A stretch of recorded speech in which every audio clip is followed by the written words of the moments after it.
Okay, so next is the topic on IoTVT. IoTVT is a reference implementation of the OCF specification. So whatever you see as a specification, those various different specifications which are there for security or the core framework and other things. So those implementations, one implementation of that as a reference implementation is available as IoTVT. Application developers, everything in what we deal with OCF and IoTVT, all the things are exposed as resources, and then you can even have the capability of discovering and manipulating, resources over multiple networks. And there is also a completely open source cloud of things which is available.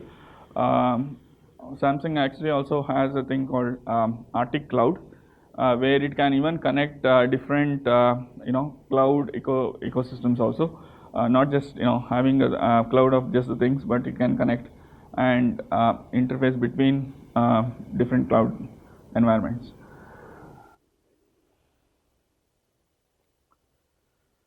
Then this is the IoTVT architecture. So the platform, if you see, it can be both any of Ubuntu, Tizen, or Android, and there is a connectivity abstraction on top of it, whether it's a Wi-Fi, Bluetooth, or BLE. Then there is a OIC core which has resource introspection, basically discovering presence, other things. Then messaging and security. Then there is an API layer on top of it which exposes this OIC core. Basically, if you understand the layering of layered architecture, the services from the below layer is provided, is abstracted for the above layer, and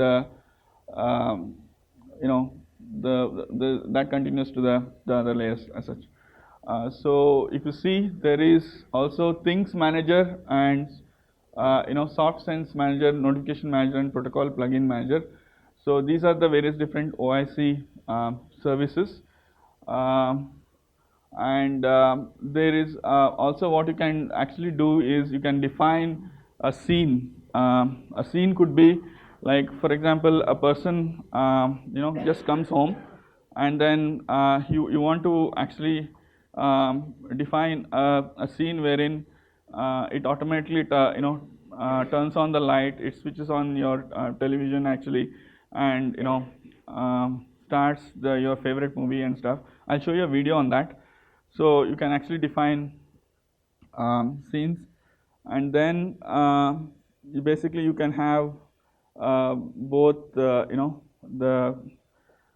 client and server side of it, which implement various different applications on top of these APIs. So this shows a different layers here. So the base layer, service layer, and cloud interface which is available for security messaging and discovery. So important thing to know about here is, for security, it is uses a DTLS or a TLS level security, and underlying mostly its messaging is done with a co-op on a TCP or a UDP, and basically you can have a broker which is based on a PubSub model. So these are the various different IoTVT capabilities: discovery, data transmission, data management, device management, and so basically the three aspects what we talked about in the beginning of the talk, where we look at identification, connection, and communication. So all this, actually, if you see, the functionality addresses those. So these are the base features with a little bit more detail onto what features are available in each part: discovery, messaging, and security. This is the modular view where you have a unified block and a thin block. So there can be devices which are kind of resource constrained, where you have limitations on the amount of memory and the capability which is available. So those will be like, for constrained devices, you can have a thin block which does not really have to support, heavy lifting of the rest of the protocol stack which is available for, networking and communication. So a very basic capability, and where it has to just be able to get data and transmit it. So co-op is what is adopted. So basically you have if you want to do some short messaging in a for both, it can actually work for both connected disconnect scenarios. Co-op works on UDP and also is supported with TCP. Then so this is a comparison of protocol stack, web versus IoT.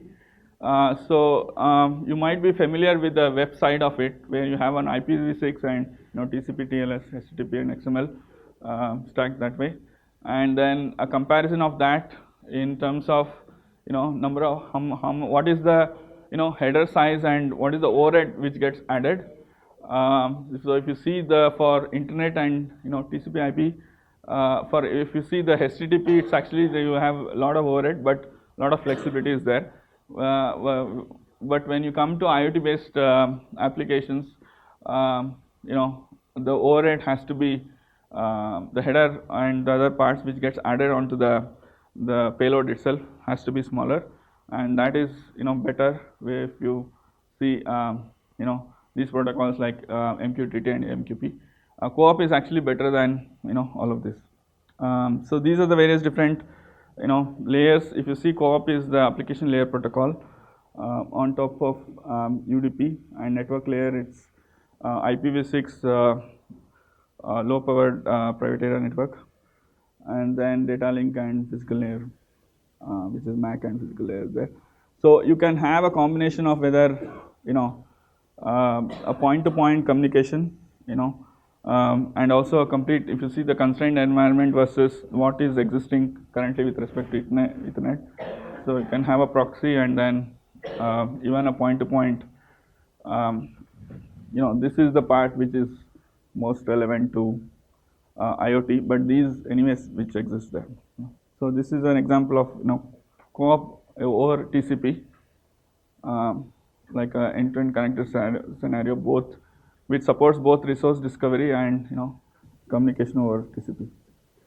So this is a comparison of message overhead. Co-op has the lowest message overhead as such and message size as such. If you compare that to HTTP, very low.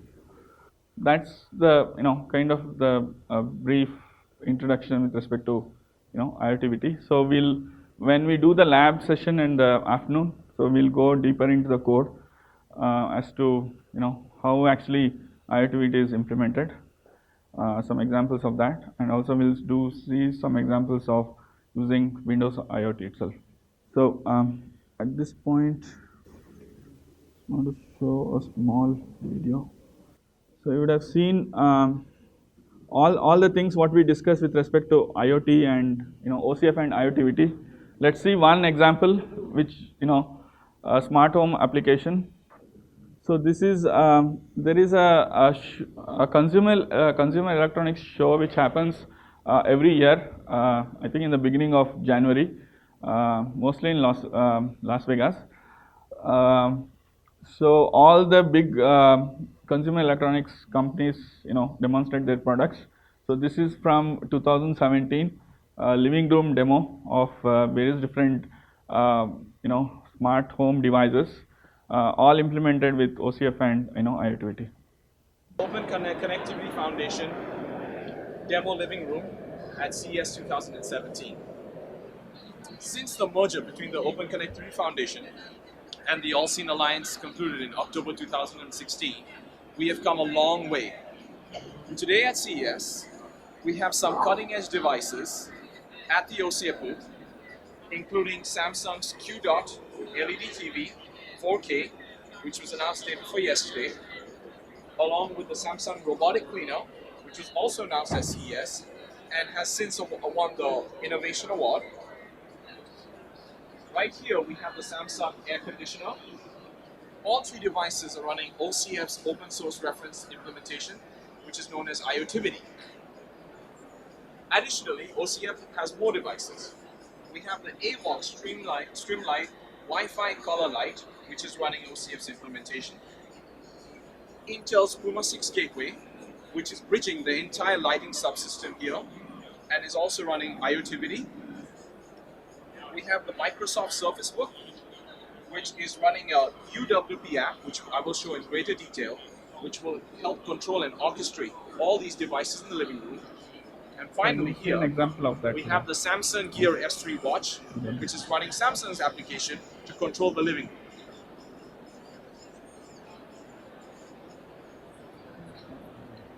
The purpose of this demo is to showcase not only the latest devices that we have from all these different device manufacturers, but also to strike home the point that OCF is all about interoperability. We have real devices in a real situation talking to each other and working seamlessly in a way that makes sense, in a way that you, as a user, can expect to use. So let me start with the Microsoft Surface Book and our custom UWP app. The Universal Windows Platform is an application platform that allows the developer to write an app knowing that that app is going to work on any device running Windows. Here it's a Surface Book. It could be a PC at your home. It could be a Windows Phone. It could be an Xbox. For the OCF demonstration purposes, we've created some scenarios as well as individual device controls. We at Microsoft have contributed this app back to OCF so that any member can play with the app, change the settings, create custom actions, add new devices, change the look and feel of the app. So let's start with a scenario called Enter Home. So this is a scenario where you come back home, you can set it up from your phone, the lights go on, the TV starts playing some music, the Samsung air conditioner starts blowing cold air, and the Honeywell thermostat here shows the current temperature as well as the cooler temperature that the room has been set to. Once you're back at home, you might want to enjoy a movie.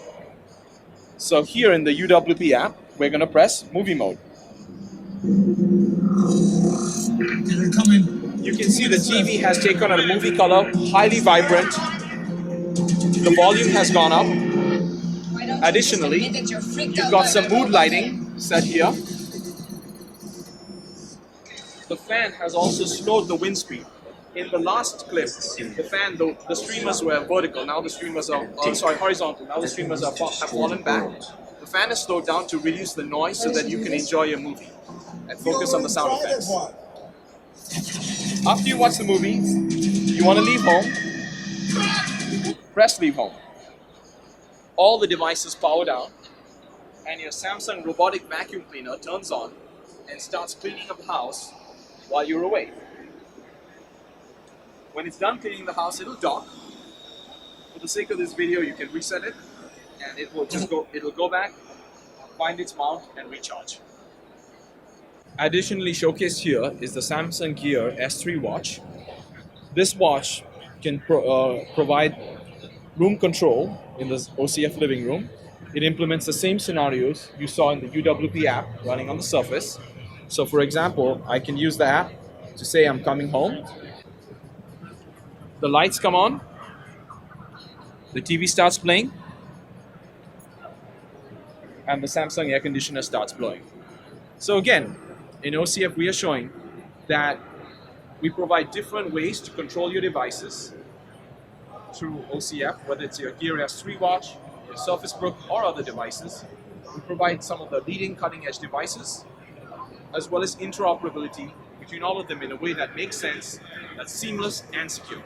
Thank you.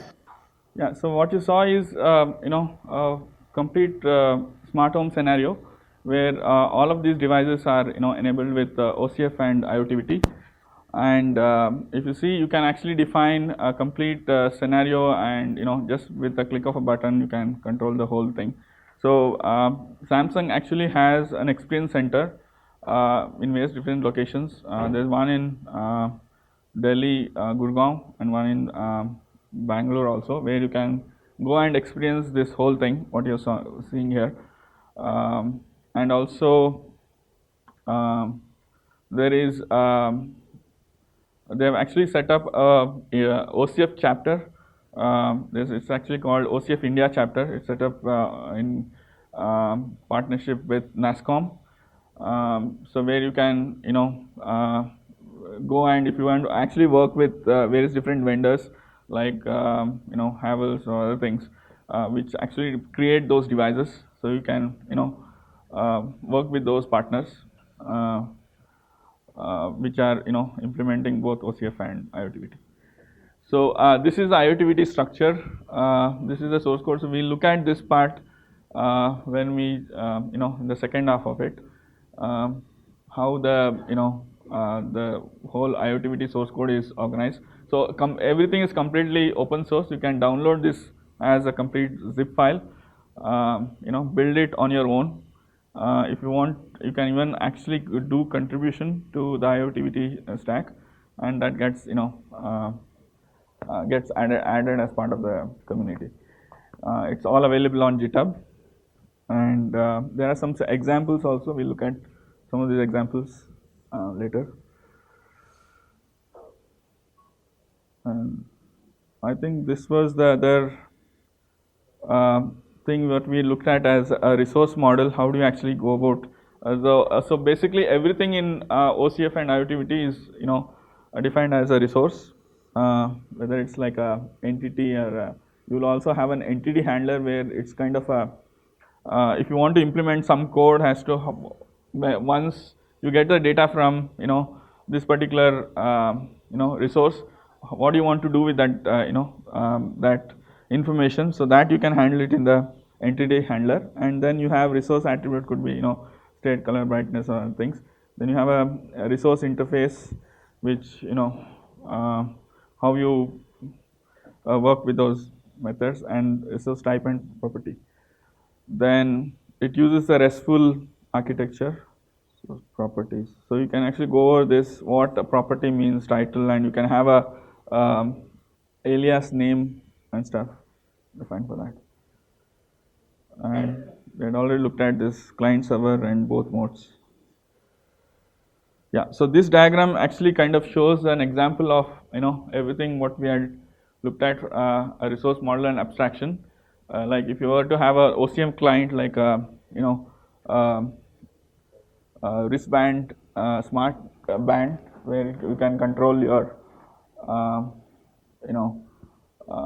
some kind of smartness which is enabled on that.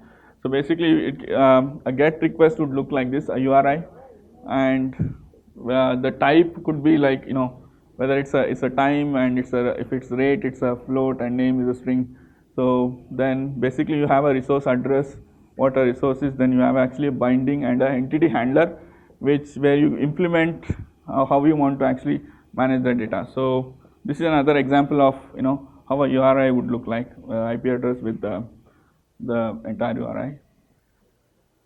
So, and everything works based on the RESTful architecture. So various different steps involved in registering, steps involved in using IoTVT core, registering, finding a resource, querying a resource. So we'll see one example, client server code example, how you actually do this whole thing in the second half. So I think this we had seen this. This is the last slides. So yeah, this again shows another example of how a resource, what a resource interface is, a resource URI, versus also there is something called a resource policy. A policy could be whether it's the resource is discoverable or observable. So this is how you actually register a resource and create a resource. Basically the APIs for that. So this shows a sequence of a sequence diagram as to how ISP app would actually use the SDK with the server wrapper and the OCF stack. So registration of resource, it goes through an inproc register resource, and then internally it actually calls an OC create resource method. So all are kind of asynchronous, and then you get back the the response. So co-op is used. So basically it will be a multicast request with a kind of a unicast response back. This is a call flow for finding a resource. I think all these are available in the various different specifications. You can go through that. This is a sequence diagram for finding a resource. The get method. Then there's a, you see there's a get request, multicast request for the light, and then 3 different lights, then 2 lights, and then there's a fan, and then there's an acknowledgement which is returned as the unicast information. So this is another sequence diagram for finding a resource. Then we have finally the interoperability and certification is the other part. So I talked to you about the triad of OCF and IoTVT. Basically, you have the specification, you have the reference implementation, and also the tests which validates that. All are in sync, along with each of those devices being tested and certified. So the demo part, we'll see it in the second part of the session. Okay. So I just have one more one overall video which actually summarizes this whole thing. Now this one is actually Hadron Collider, which is basically you have subatomic particles, so with a fission reaction, and various different researchers study how that happens. So if you see, every step in this is actually a new innovation, and you will see everything from getting information to all the way how it's being processed in the cloud and utilized across the world. So this kind of end-to-end summarizes everything with respect to IoT, cloud, and whole ecosystem.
if you see, there's huge amount of data generated in every different ways, and then how that has to be handled, across.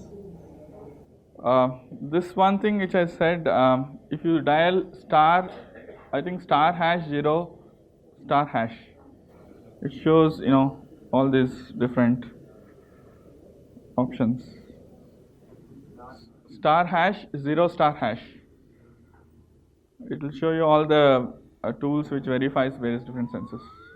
Maybe it's there only on the probably the Samsung mobiles or some Android mobiles, but it works. Okay.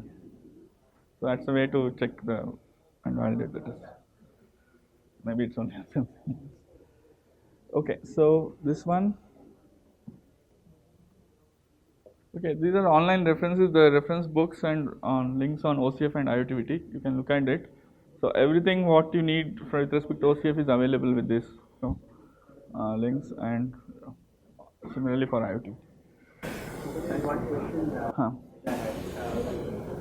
since we are required to train our students, and could you tell us briefly that as an employer or as an industry, what do you want the student to be ready with as far as the IoT platform is concerned, so that his or her employability improves better? What is your requirement from the processes?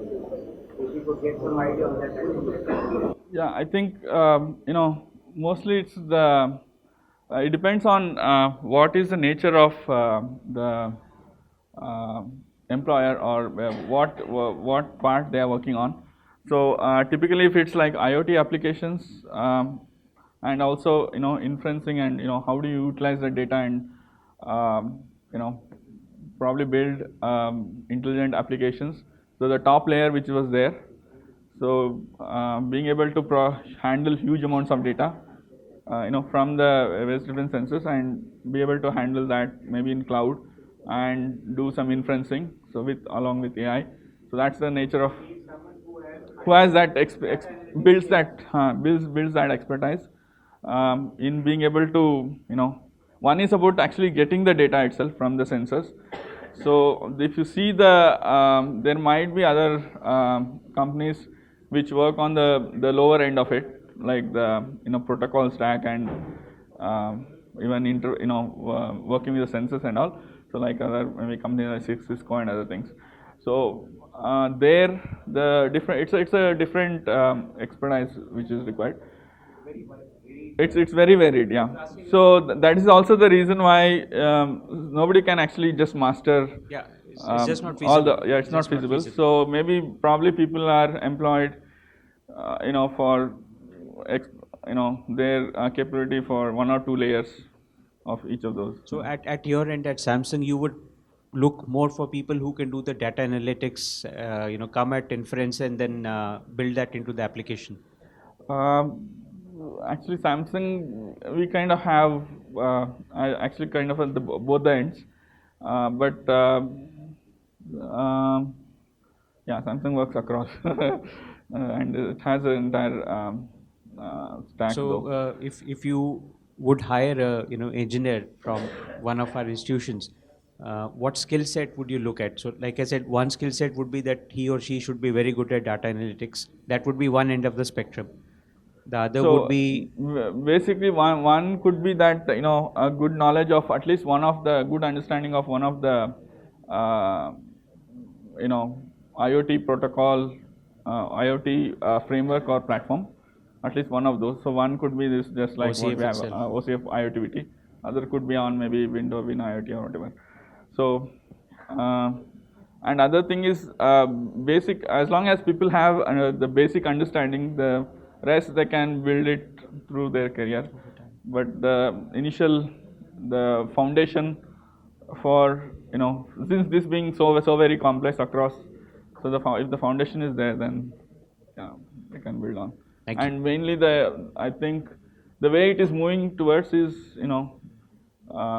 building smarter applications, or adding intelligence to the existing things the way it used to work. For example, if you take a mirror, it becomes a smart mirror. The same thing I said. If you take a textile, it becomes a smart textile, whatever. That's another question I had because this we discuss this quite frequently in academia. What is the industry's definition of smart? The smart word is the keyword is so much overrated, used. Does smart mean intelligent? Because intelligent is very different. Intelligence means the ability to learn on your own. So when we say smart, are we referring to intelligence? Are we referring to adaptability, or just the fact that the device can respond or is connected? Smart would be that maybe one of those attributes, right? Maybe it does it better, it does it more efficiently, more effectively, and probably does it even differently, right? So it's basically let me give you an example. Like if you were to take a lock, right? You just had a lock with a key. Though olden days we used to have, I mean even now we have the lock with the keys. Now what if you forget your key, right? Yeah. So then we got a lock with a number lock, right? So that's the next level of the innovation. Then the next thing beyond that would be like you have a lock with a fingerprint scanner on top of it. So that's the smartness that is getting added. If you were to take the olden days, there used to be people actually used to transport ice blocks. Yeah, yeah. Yeah, and then the refrigerator came in, the entire industry went off. If you see the automobile industry, there used to be horse carriages. That is true. That's It transformed to automobiles, and now it's going to be next stage is going to be all electric vehicles. Yeah, that's see in if you ask me the example that you gave of that of a lock. Now I would call a lock a smart lock or an intelligent lock if you build in a biometric capability of it being able to sense my finger. That's what you have built in and the product. I would call the lock a smart lock if it automatically also builds in itself the ability to recognize my voice or my face, which is something that the manufacturer had not originally built in. Exactly. That is, frankly speaking, would be the right definition for a smart or intelligent lock. That Just to take an autonomy part, example. yeah. So this having its own capability to be able to, work together. Thank you. Thank you. Any other questions? Yeah. So we can break for lunch. I think I did complete earlier. Good. Second half, we will do the lab. I think for the lab we'll be using Raspberry Pis. We'll do a lab with Windows IoT and also some examples with IoTVT. Okay. So the lab will be, I think, in the other block. We'll meet there at 2 p.m. Okay. Thank you.